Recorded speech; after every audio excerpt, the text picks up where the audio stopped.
In the past few lessons and series, we have been learning about catch-up problems, meet-up problems, and many different problems like that, including the very basic equation, distance is equal to speed times time.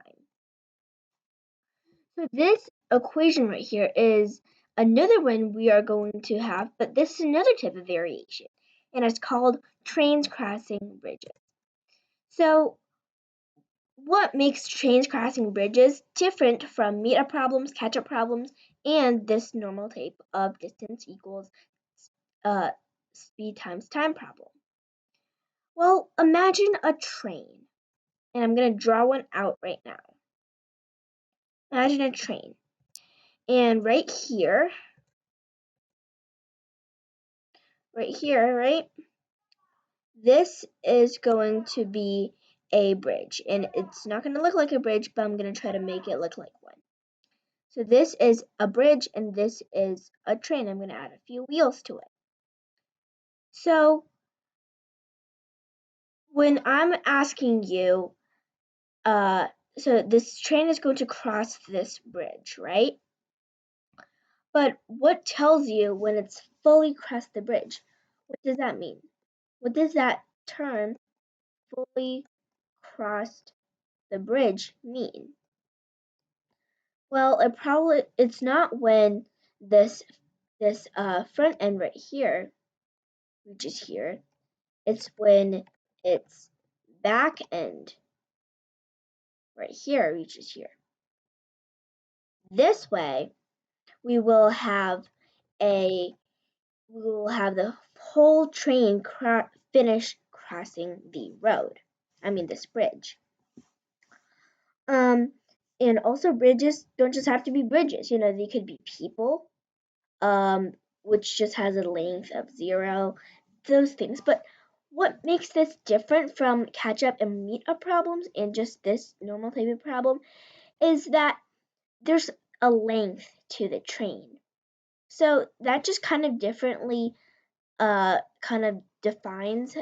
differently our term fully crossed, because this train has width, right? So in order for it to be fully crossed, let's see how we can represent that. Imagine at the very end of this train, I stick a flag, okay? And it's going to keep going. And when the flag reaches here, it's going to be finished. Now, what is going to be the distance in this case? The distance, as you can see, from this flag to this flag is actually just the train's length plus the bridge length. So the distance part is the train length, the train, plus the bridge. And after we kind of get the concept of what the word fully cross means, really that's all we need to understand when we're trying to learn about what are train crossing bridges problems. So of course, the other parts would just be the speed and the time. So the speed would just be the train speed, so the velocity of the train, times, of course, the time of crossing over. So just fully, remember we're using the term fully crossed time.